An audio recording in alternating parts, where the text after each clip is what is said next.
Yes. You just want to keep talking. Ain't you? What up, bro? How you doing, sir? This boy got some extra energy. I and do he's today. drinking energy. Look at him. Go ahead, get your woo on. Get your woo on. What's up, people? It's a beautiful Tuesday. So what's up, man? How you doing, sir?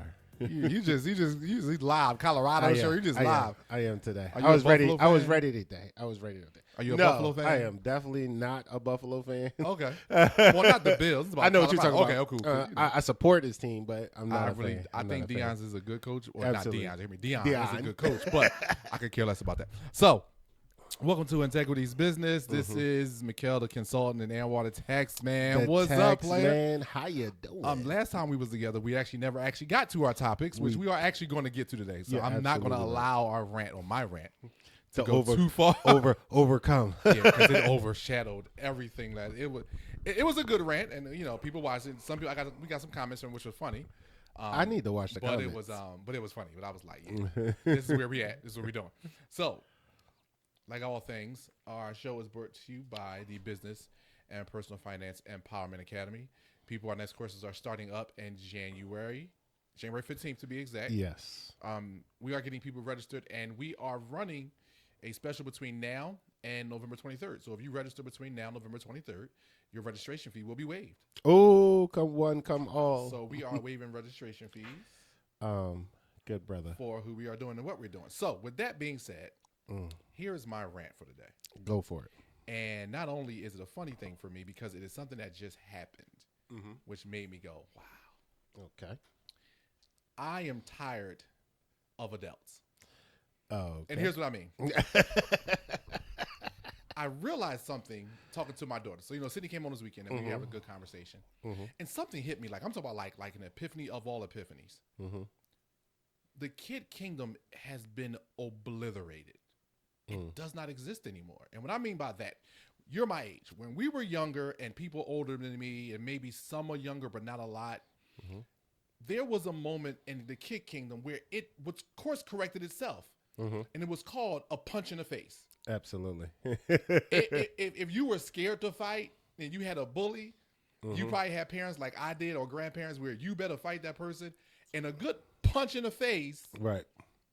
And it was like the tables were turned. Absolutely. Now, maybe you still got beat up, or but you defended yourself. Absolutely. And it ended that way. I literally have lifelong friends that I met in a fight in Steele School. Give a shout out to Edward T. Steele of Germantown. In Germantown, actually on Germantown Avenue too. That's where I went to elementary school. But the kid kingdom was self-correcting.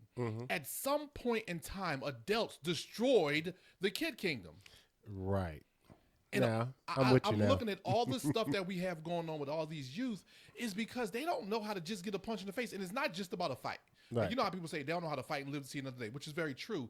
But it's because think about all the frustration these kids have pent up. My kids went to a school. They went to two schools where there was a no tolerance policy. So if they got into a fight, they got kicked out. Okay. So now think about that. I can't yell at my peers when I'm mad, or I can't get in a fight with them. I can't fight my teachers, and depending on your parents, I damn sure can't fight my parents. Right. Where do I get my frustration out? When? Right. How? This is why a lot of these kids are going through a lot of mental health issues because they just frustrated as hell. Right. They can't fight. They can't yell. And then by the time you get to college, you have been under this no tolerance clause, and you're losing your loving mind. No. And me and Sydney had a conversation, and when I was talking to her, it just kind of hit me like, damn, you've never been punched in the face. It was funny, right. Or you've never punched someone in the face. Because why? Because you can't get into a fight. Right. Which I still want to figure out. I need to talk to my children all together now because they're grown. Because they fight. So I'm trying to figure out how. Because I remember Isaiah, they came home one day when they were all going to one school together. They was in school together. Isaiah was in 7th grade. Sydney was in whatever. Mickel was in 1st grade. Or whatever it was.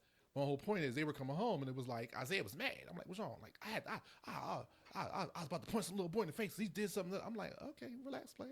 Right. But I'm starting to realize that frustration has been pent up in these kids for so long. They don't know how to get it out. Right.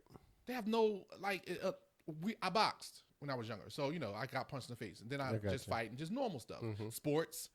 Play football, got my face crashing a few times. It's normal. Right. A lot of my friends, they became lifetime basketball players after they got hit playing football once. And they was like, this is that. I'm going to play basketball. I'm playing basketball. Right. You know what I mean? But I just realized a lot of these kids, but adults did that. Adults definitely did that. Adults did that one day, somewhere at some point. And I saw a video, which I was going to share. I'll probably share it our next time we're together. And this lady was basically breaking it down, like where the hovering parents and the craziness came from as far as kids losing the kid kingdom. And I'm just like, damn, like that's a real thing. They just disappeared. Now, what I've seen on Insta and all of that was, what do you call it? They had 70s, 80s, 90s, 2000 babies, like how do parents deal with their children in these eras.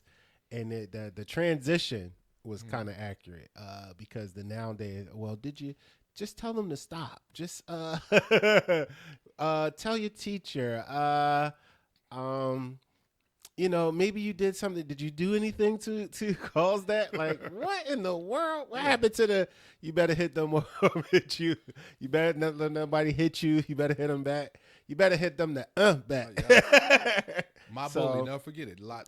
If he says this, I'm going to probably get, not now, but like this happened when I was younger, and I'll say his name because I haven't seen him or talked to him literally probably since elementary school. But his name was Robert Thomas. I think he was like Spanish or white kid, or he was maybe black, but he was mixed. I was scared of Robert. And I was never forgetting it. Now in Steele School, we had like these bathrooms like in the end of the hallways, the boys' bathrooms. They were by the gym. And anyone who went to Steele School know the gyms are pissy. Like you walking was water, piss everywhere. And be honest with you, to this day, I don't know if it was piss and water or just piss or just water. We were just playing too much in the water. Right. But long story short, I went home one day and I told my grandmother, I was like, Robert gonna beat me up and I'm so scared to fight. My grandmother told me, if I hear that you ran from him and if you don't whoop his tail, I'm gonna whoop your. And I'm scared of because every day I gotta go to my grandmother's house before I go home. Right. My brother is no longer in school with me, so I have no one to protect me. Right. Bruh, the next day, we in the bathroom. Robert pushed me. I almost fall, but it is so much water and punitive that shoots up, and they get on me a little bit. I get so mad. Me and Robert have a fight outside the gym. And I defended myself. Wow. And and we became friends after that. That's what kids are missing. That they are.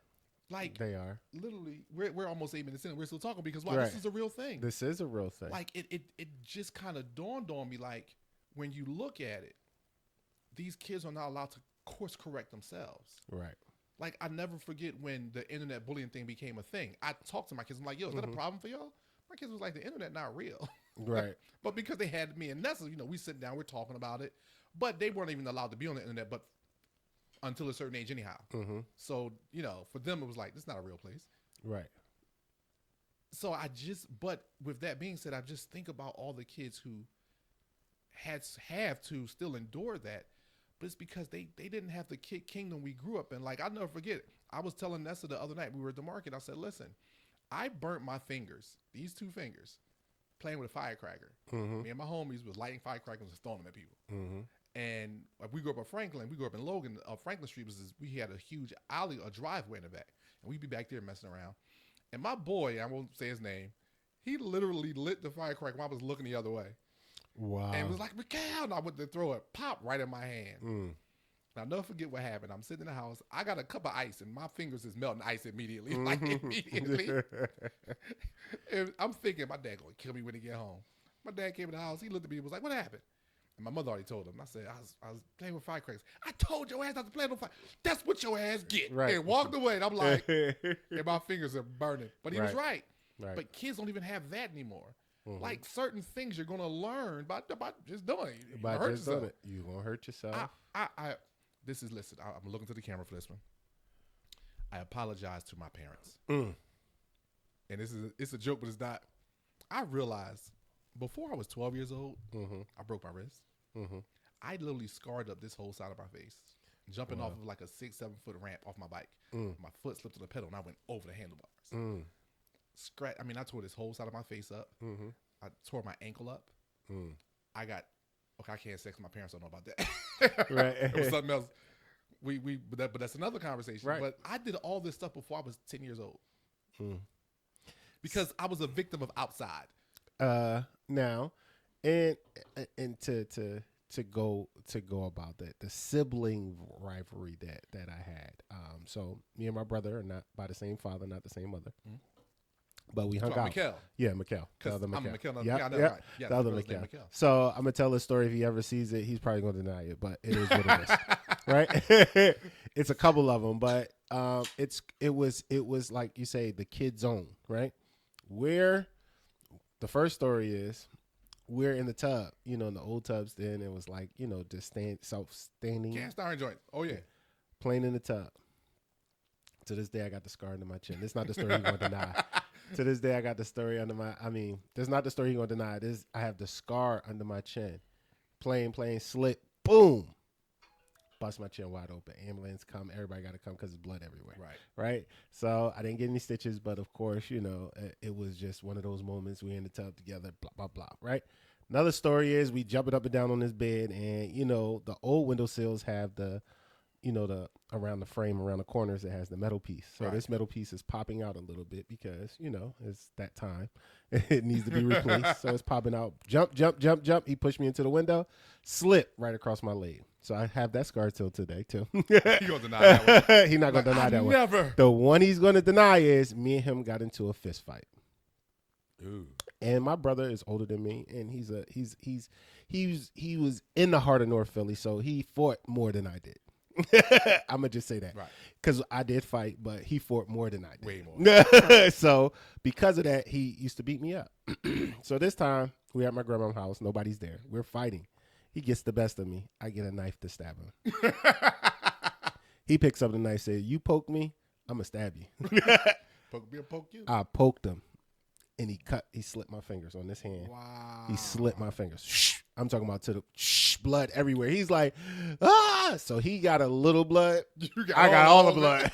So he like, no, don't tell nobody. He wraps my fingers up, everything.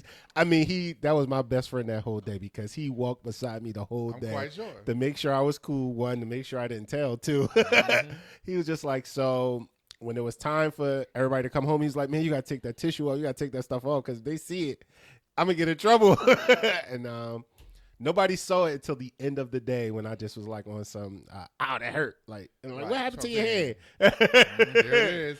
I didn't tell though. So the kid zone and then was just about you get hurt, you cover up. You cover it up as best as you can. No, bro. The last thing I'm going to say about this, and you can continue, but we'll get to this. We want to get to the business of this, or just get to us, because this is my rant. Right. This happened because we can't let this happen like last time. But me and my brother because we grew up in Logan, there was a park up 10th Street. Mm-hmm. But we could go if we asked my parents. Mm-hmm. But if you didn't ask my parents, we just go. Right. And one day we get into a fight. Mm-hmm. And I get a little cut here. Wow. Pull out a razor. What? And we coming home. And my brother, I'm like, don't tell mom and daddy. Why? Because we didn't belong up 10th Street. Right. When you're a kid, you just thinking. I don't want to get in trouble. Because I don't belong up 10th Street. Right. I don't. My parents, if my parents see this, they'll probably go, my dad, I know he's going to laugh. My mother will be like, I dare you. Right. But we didn't belong up 10th Street. And my brother was like, well, what you going to do? We going to do my brother patched me up. Right. And I literally just wore and I was a little kid who just ran around shirtless sometimes. Bro, I had 7 undershirts on that week. Like, I was chilling. I wouldn't stretch. It hurt. Like, why? Because you did not belong on 10th Street. But that was the kid world. That was the kid world. That was the kid world. We were kids. That was kid world. It was course corrected. Mm-hmm. We didn't need adults in a way. We course correct each other. Absolutely. Think about it. Like, and somebody gonna get mad at me. That's fine. But even boys wanting to play with girls and girls wanting to play with boys. We called them tomboys. Absolutely. We called the boys little sissies. But you didn't stay that way forever. Because eventually you grew up and girls you played with, you liked them girls. Absolutely. Because boys used to jump rope all the time. I jumped over my sister. Dude, I know how to play jacks to this day because of my sister. You wanted to play with your siblings. It was what it was. The adults didn't bother us. Right. They didn't tell us it was bad or it was good. They left us the hell alone because they wanted us to leave them the hell alone. Mm-hmm. But we course corrected ourselves. And I'm saying to myself, the issues a lot of these young kids and young adults now are having is because adults got in the way. Yeah, absolutely right. Even to the point of dolls and cooking and all of that, playing with your sisters. kitchen set. Yes. It's like, oh my God. It's like, don't do that. That's what boys don't do that. Like, but I play with my sister all the time. I said, wait a minute. Don't you know most of the chefs are males now? it don't even matter, bro. Like, me and my sister, literally, I'm talking about like, used to fight when we were younger, but as I got a little older.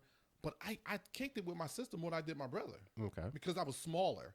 Right. Then when I got bigger, I kicked it with my brother more, of course. Right. But for the most part, me and my sister never had a problem. No one ever told me playing with her dolls and my action figures was bad. Right.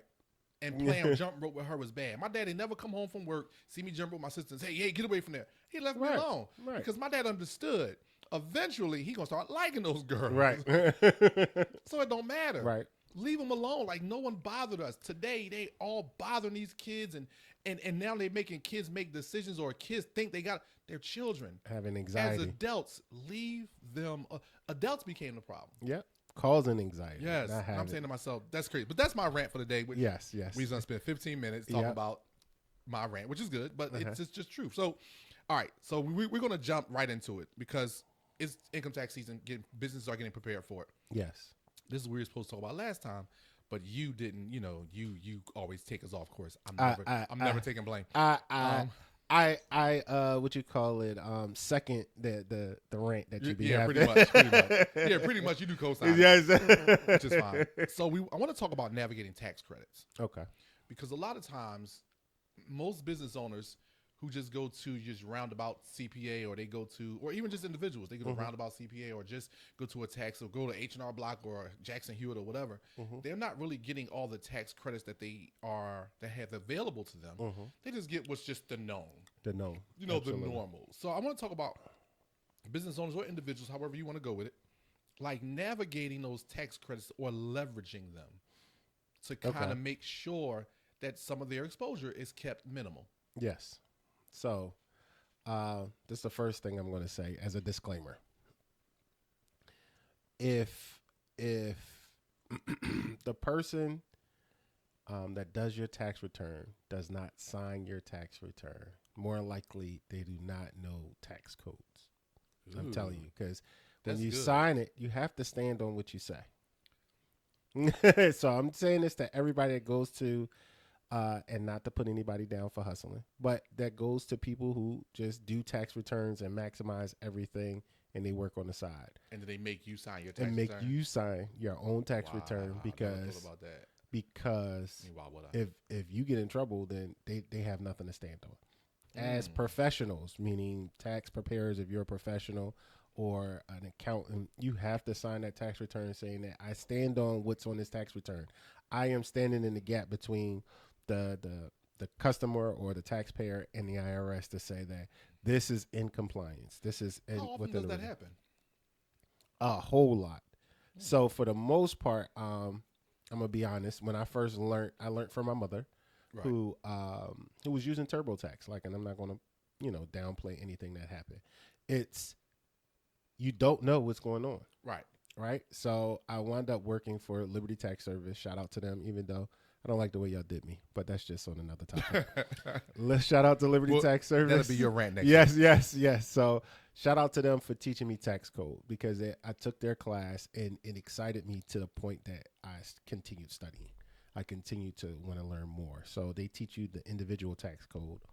I eventually get into business tax code, corporate tax code, partnerships, those type of things, so that it continued to grow from there. But when I learned that you have to get a P10, what is a preparer's tax identification number, it's there for you to sign the tax return, because in the old days you used to have to use your social security number to say this was me that did it.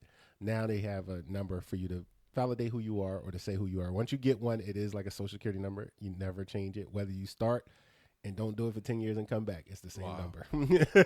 Wow. So, but I'm saying all that to say, again, if the person doesn't sign your tax return, just know that you're going to be held completely liable for what's happening. Completely, 100%. First of all, the IRS looks to you anyway, but if a person signs your tax return, at least they're in a position to help validate why they put on there. All right, so now you got me thinking about something else, because all of these tax preparers online, they always tell you we 100% audit guarantee. But I used to do my taxes, it wasn't TurboTax. Who was it? Oh goodness, I forget who it was. I forget what service it was. Maybe it was TurboTax. Credit Karma brought them in. I mean, I haven't used it in years, but Credit Karma brought the service. No, not H&R Block. But anyway, but they never signed my tax return. No, so you was responsible. So how do they have a okay? So that was the beginning of AI interjection. Like we're going to, the likelihood of you getting audited is low because based on what you said. Meaning, I can say that, right? A TurboTax company can say that over the internet before they have the individuals that check it now. They can say that because if you don't put anything outside of what they're requesting, right, then you're not in jeopardy because they're asking for the very minimum. They're asking you the questions. Did you have a job? Right. Right. Did you get married? Do you have any children? Mm-hmm. I do. That's how I started doing my taxes before I started the business. Right. I just had W-2, and that's had W-2. Give it here. Right. Why pay someone else? Do it myself. Right. But the bad part about that is that they're not asking anything outside of the basic necessity. If you have a business, if you're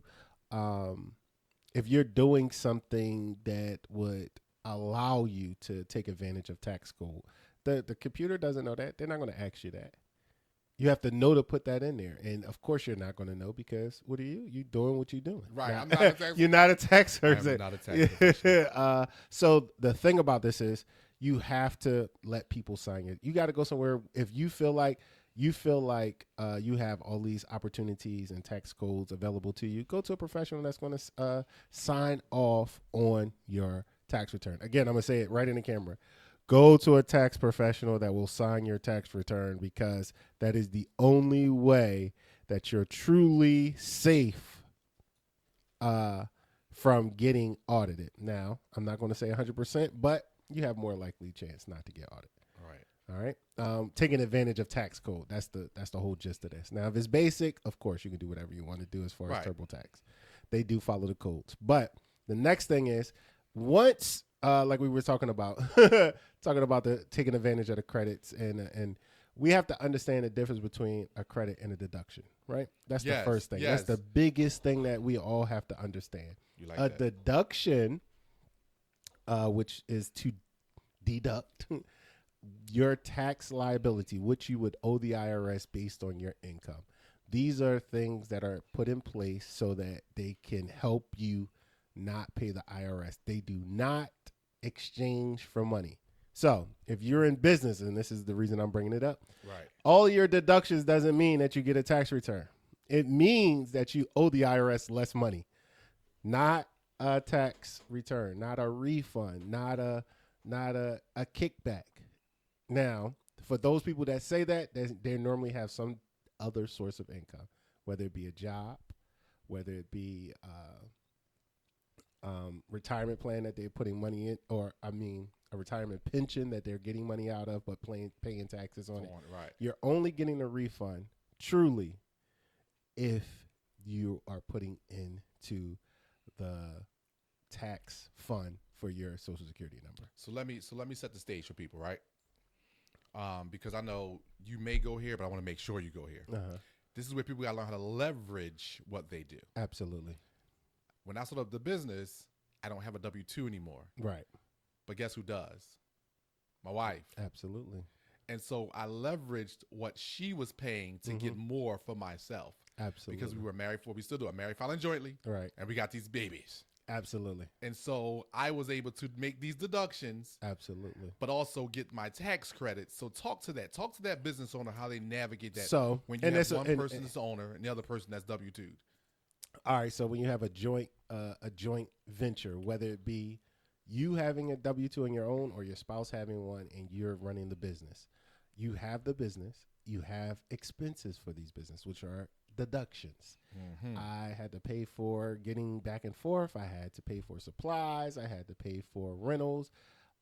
Child care. Well, no, we're not going to get into that part. We're just going to talk about business stuff first. Okay, child care is more on the individual side. So, and wait a minute, you can't use. I use it on the business side. So, and I'm gonna tell you what the difference is. Okay, right? cool. It's not saying that you can't use it, but it's just saying that's why I'm throwing it out right, there. Right. So we won't, just glaze over anything. So when you create all it, or you add up all your deductions, once you have all your deductions in place, then that's when you come up with your net profit, right? So let's just say your net profit is negative for the next year or two. If you have a job, it reduces your income that you would have made from your job. And if you're paying taxes on the income that you have with your job, then that means that you get more of those taxes back because your deductions were more than what you brung in. All right, so I'm gonna say that in dummy terms for you dummies out there, and I hate to say dummies, but I'm talking about people who, because I understand what you're saying. Yes. So let's just do some simple math, people.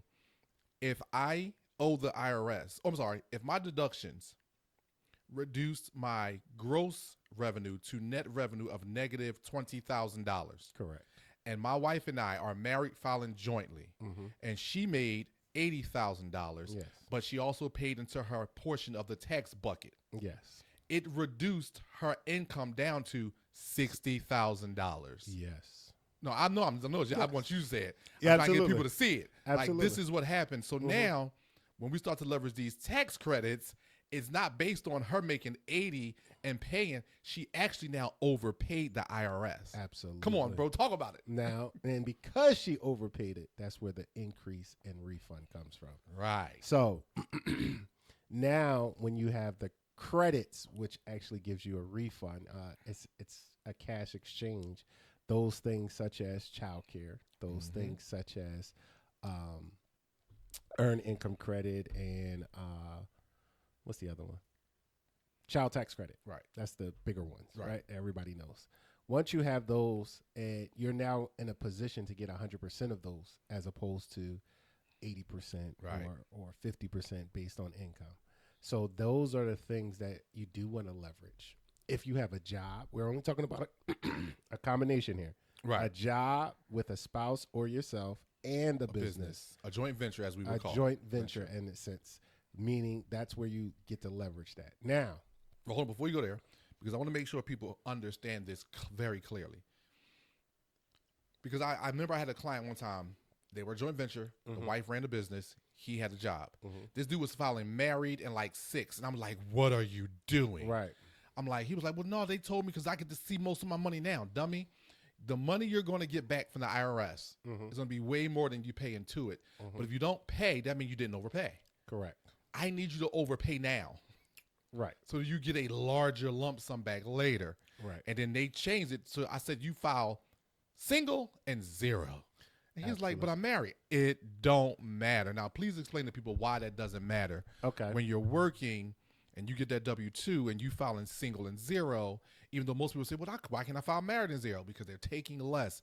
I'm trying to get you the greatest return you're going to see because you're in a joint venture now. And that's what I'm trying to get people to really see, that because you brought it up and I'm like, that's a great point.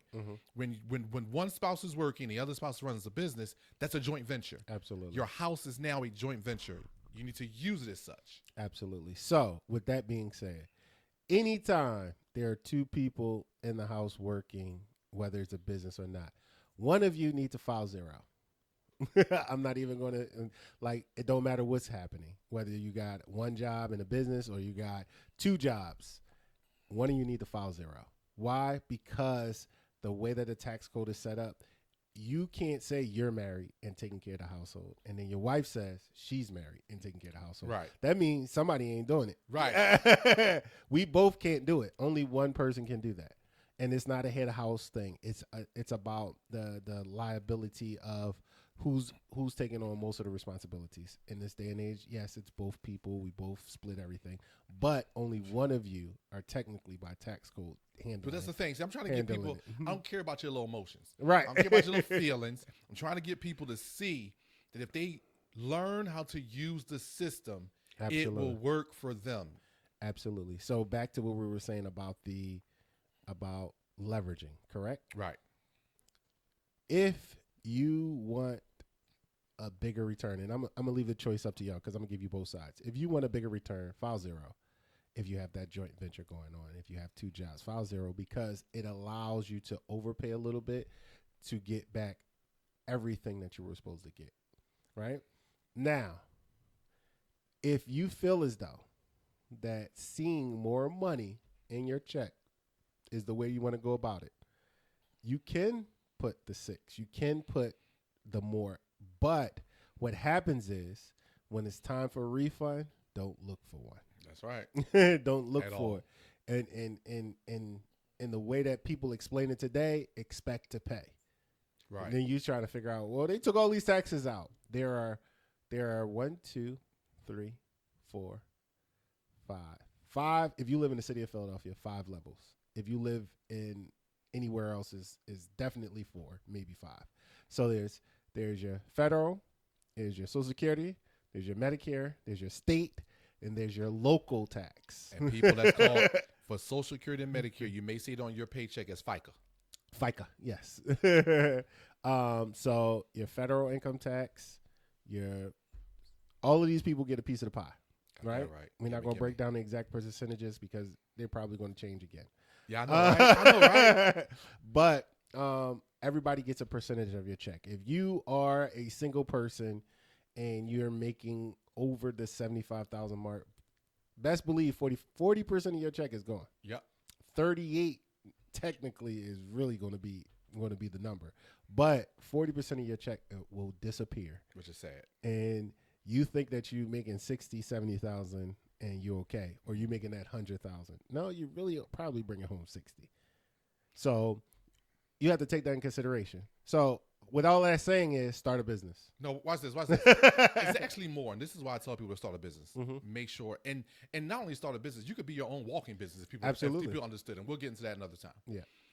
But when you really slow down and think about it for a second, I say not you saying 60%. I'm saying more like 50%. Mm-hmm. Maybe even maybe, and I'm talking about take home. You only probably saying 45%, really. Because watch this, income tax, Right. the 5 we talked about, but then you got sales tax. Yeah. Every time I buy something, Absolutely. I have to pay tax on it. Absolutely. Well, that's eating my money. Yes. And it's the same paycheck. It's the same paycheck. It's the same paycheck that they gave me that I worked for. Absolutely. I traded my time for these wages, and I got to pay Uncle Sam, who, by the way, I think is a drunk uncle. I don't care if nobody says. Uncle Sam is a drunk uncle, and if you don't have a drunk uncle or never had one, you missed something. You missed it. You missed a lot. You missed an experience in life. That was fun. But anyway, but Uncle Sam's a drunk uncle. But anyway, but like when you think about it, and then you turn around after Uncle Sam hits you, now the moment you go to buy groceries, you just got hit again. Yes. The moment you go to buy anything else, you get hit again in sales tax. And if you live in Philadelphia, we all know it's 8% now when it used to be 6%. Mm-hmm. So now you're hitting me every time. And then if I turn around and go to sell something of mine, I got to get hit with the sales tax again if I don't know how to handle it. And if I do it because I'm just trying to get a hustle, I'm going to, just give me a little side hustle. If I don't report the money, I think I'm getting over. But in essence, you're not. You're not. Because you would make so much more money if you just started a business. Absolutely. So I'm going to give, since we're bringing up sales tax, right? This is for all the people that out here that charge or supposed to charge sales tax. Yeah. I'm going to just say that. There's a catch-22, and this is a little bit of my rant a little bit. If you don't want to pay sales tax when you purchase things, right? You have to set up a sales account with the state of Pennsylvania. But if you do not want to pay sales tax, that means that you have to charge sales tax, which means that is not your money. Yeah. I'm saying this loud and proud. He's saying to the that business is owner. Not your money. As a business owner, that 8% that you charge it is not your money. That belongs to the state. They're trusting you, business owner, to say, oh, I'm going to be responsible to charge this 8% and turn it over to the state because that's who's supposed to get it. Yep. That's what's supposed to happen when you sign up for a sales tax account to be tax exempt when you walk around and purchase your things, your items. Mechanics, when you buy your supplies and you don't pay sales tax. It's called resale. Wholesalers or retail sellers, when you're buying wholesale and you don't pay sales tax, but then you sell it at a retail price. These are the things that you have to be accountable to when you run a business. This is a little bit of the real deal behind running a business. When you first start out, of course, you're like, oh, I'm going to just do this, I'm going to do that, I'm going to do that. But when it comes down to it, You have to pay sales tax. Now, if you don't pay it to the person that you're supposed to pay it to, and you wind up trying to withhold that money or get the money, then you putting yourself in a bad situation. I'm going to say that. You're putting yourself at a major risk, because when it comes to audit, it's not about how much you made. It's about when you started. Yep. Hey, you started in 2016? They coming for you. And you've been doing this the whole time? They coming and you for haven't set up an account? Okay. So what we're going to do is guess how much money you're making. That's right. Right? Why are we guessing? Because we think you're making this amount based on the industry, and that's what you're going to pay us. Say it again, please. Say it again, please. That term you just said, based on the industry. And most people don't get that. You might be above or below the industry. Nobody will know. Nobody ever, but based on their number, they guessing this. So, and this goes out to everybody that owes the city money. The city will guess based on the industry. If you have a business and you don't give them a tax return. If you're in business, you need to do a city tax return. I'm saying this all. I'm hyped up, geared up right now, because guess what? He had like 8 energy drinks because he's been in there doing taxes, getting No, it was yesterday talking to people about what's supposed to happen. So I'm trying to get everybody prepared. Right. I try to meet all of my clients before the end of the year so that we're not guessing come tax season. All right. But I'm saying all this to say that if we get all of these things in order, one, you can operate, because in the city of Philadelphia, if you don't have a tax license, a tax clearance, they will shut you down. Yep. Which means that you need to file your returns, whether you made money or not. You need to be in compliance. All right. So back to tax credits deductions, because that's where we were kind of at, how to leverage it. Right. Pretty much. At the end of the day, people, listen, I'm saying it loud and proud. Understand that if you do not know what you're doing, seek a professional, wise counsel, as we would say in the Christian world. Seek a professional so that you can get exactly what's due to you, so that they can take advantage of the credits, the codes that's there for you as an individual and a business. Yep. All right. All right, so last thing, because we're almost out of town, because this is all good. Mm-hmm. I mean, this is the second time that we've gone through this stuff, and it's so needed because it's tax season. Absolutely. So now talking about, give me, say, your top 10, if there are a top 10 list for just businesses or individuals preparing for tax season. If you're going to go see your taxes, you're going to see your accountant, you're going to see your wherever you go. If you don't go to your tax stores. We got to get your flyer up here. Uh-huh. You show up to your tax stores. Anwar Adams, he's the owner. He runs the place. He runs the joint. And so we're going to get you set up. We're going to make sure that we get your information out there at the bottom. So when you see this, if you're looking at this, make sure you go down in the description and grab the information for your tax stores. But top 10, give me a top 10 list for things that people need to bring. And like I said, it may not be top 10. As I'm thinking in my head, I could come up with 10 for people, because I'm tired of y'all. But other than that, give me a top 10 that people need to bring information in. First of all, you absolutely need verification of who you are. ID, Social Security card, for children, birth certificate, Social Security card. That's important. Because we have to validate who you are. That if you're new to your accountant, he has to validate who you are. Right. Because we don't know. You could be Joe Blow saying that you John Black. I don't know. Right. I don't know. The second thing that would be just as important is the income that you made. And I'm saying this to individuals first. Bring in all your income. If you got unemployment this year for whatever reason, oh God, bring unemployment in. Please just bring it Especially in. unemployment. They know. They know. That's it. Right. They know already. A lot of people don't. They know. They know. If you took money out your retirement and you ain't trying to let your spouse know, they know. And they gonna find out. They gonna find out. You know what I mean? Bring that. That big lump sum that you took out that you were trying to do a surprise, do a trip, pay off some bills, hide. I don't know, but bring it in. So bring in all your income. Next, outside of that, anything that you've done to add value to your life. And what I'm saying is you bought a house, you bought a car, because what people don't realize is that your taxes that you pay on a car is a write-off as well. That's right. And that's for individuals or business owners. And that's what I'm saying. I'm saying right. individuals only right now. Okay. Anything that added value to your life, you bring that in. The fourth thing would be bringing anything that you gained by association, death of a family member, inheritance, fair exchange, and I'm gonna explain this a little bit better. Fair exchange value, and I'm saying this to say, if you and your homeboy is good, and you sold him a car. And I wanted to keep away from the car, but let's just say you sold him a car, and he gave you an antique. It was an exchange. Right. The value of that is taxable, or in your benefit. You might not have got a fair exchange. It might have held more value to you as far as what you believed in at that moment. Right. So those type of things could work in your benefit as well. Anything that you've done, if you work a government job, a government official job, i.e. police officers, politicians and stuff like that, the things that you do to involve yourself in the community. And I'm going to say this big for cops is going to court. That is something that it's 100% on the cop, but it's 100% write-off. Yep. You go to court, you gotta buy all your uniforms, you gotta do all of this stuff, you gotta dress up nicely, all of that to fit your job description. It is a write-off. Uniform tax write-off. Absolutely. Now, for individuals that don't work a public official, Donald Trump did away with it. He gave you more money on your check. That was the exchange value.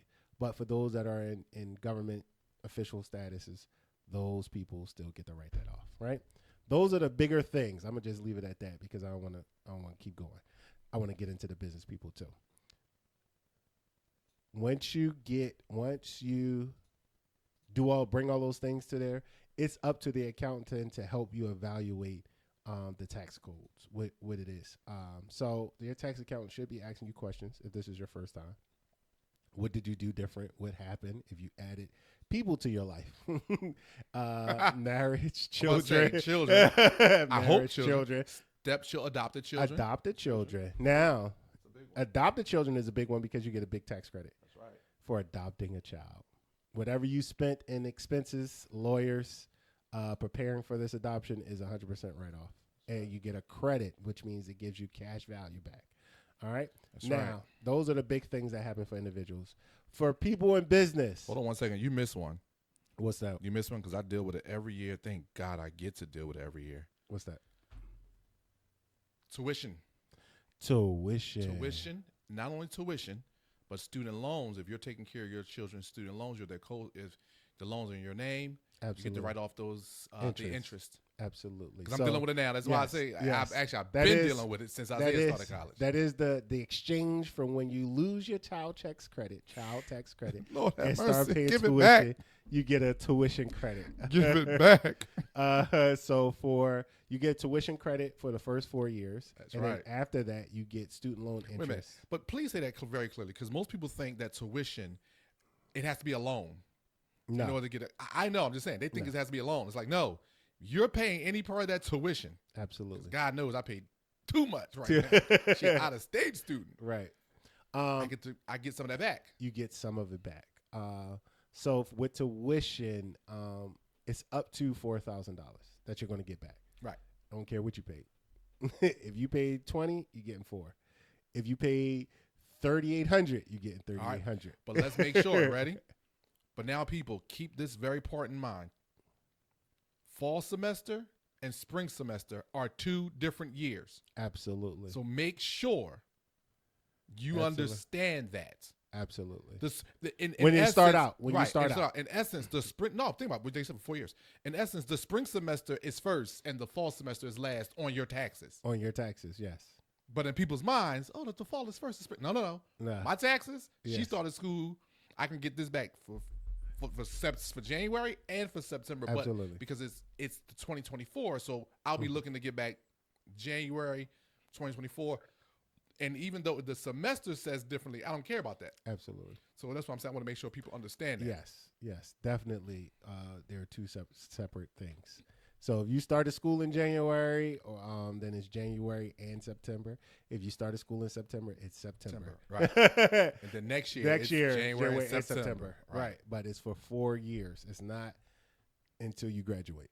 I'm gonna say it like that. It's right. not until you graduate. If you stay there a little longer, if you a super student, you're a super no, senior. don't say that. Don't say that. If you're a super senior, if you're just a fifth year, because the fifth year is normal. That's normal. Think about it. If you change your major, and you have to stay. That's not a super senior. It is a super senior. That is not. No, a super senior is the boy who's been there for 13 years, and he's the liberal arts major that's been taking 2 classes a year is going to graduate in 12 years.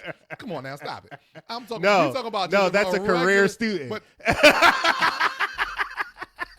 people, this is what we've got to. Come on, we got like 5 minutes left. But to the businesses, this is what I want to say. When you bring all your items to your tax return, tax preparer, first thing is my practice is if you use a business account for your business, just bring your bank statements. Let's start there.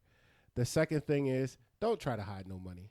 Bring in all your money. Hide it all. There are rules in place all. for you to write off and get advantages. If you say, I made 30 and you really made 70, it doesn't look good for you. At all. When you try to expand, when you try to get a house, when you're trying to get a car, when you're trying to scale, when you're trying to do whatever it is. Whatever you're trying to do, it doesn't look like you can manage business. You can manage money because you're not making any. So why would I give you some of mine?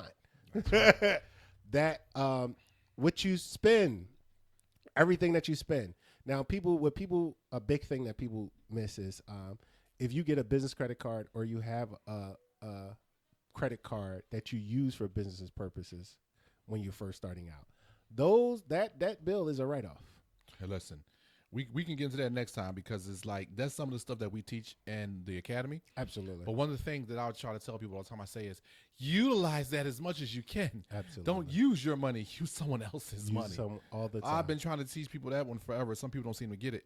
And we literally go through things so we can have a conversation with people. Mm-hmm. So we say, hey, listen, this is how you're going to get set up. Like, matter of fact, remember I was telling you, I just had a conversation with, our mutual client. Him and his wife will be coming in soon. Why? Because it's like, you guys are doing things, you're handling business wrong. Correct. The thing I'm going to say about this, and I'm going to let you finish, is people keep trying to handle business the way they handle personal matters. Right. That's wrong, first off. But then there are some business matters you can handle in a personal way. Correct. And this actually works for your benefit. Absolutely. But people don't understand it. So, listen, people, get informed, but finish talking because like I said, we got a few minutes left. Absolutely. And I don't have a closing today. It's all on you. All right. So the other part about that is explain what happened in your business for the year and where you're trying to go, because that allows your accountant to help you set up moving forward as well. Like I said before, tax planning is a big part of being in business. You have to tax plan. All right. So in order to bring this all together. Bring it all together. I'm just going to say the biggest part that y'all need to take from this, if that person ain't willing to sign your tax return, you need to find a real accountant, a real tax professional. That's actually real. That's real, bro.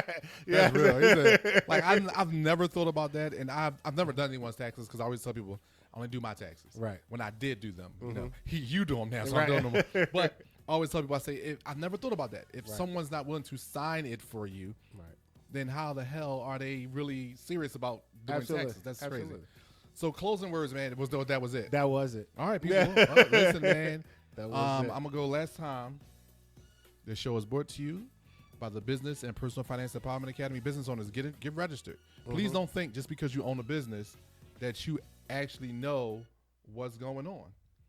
A lot of times, a lot of business owners really don't really have it. They think they do, but they really don't have it. Get signed up for these courses. They're not expensive. They're not. But at the same time, they're going to give you so much more information that you will be able to run your business for years to come. Absolutely. And you'll be able to handle your personal finances for years to come. And I'm not talking about, this is not a workshop. You'll be able to teach your children so they can teach their children. We're talking about making sure that generations are affected by what you learn here. Absolutely. So that's the stuff that we're looking at doing. My last word, like always, get informed, people. Get informed so you can be what? Have a great week, guys. Talk to you soon. Thank you.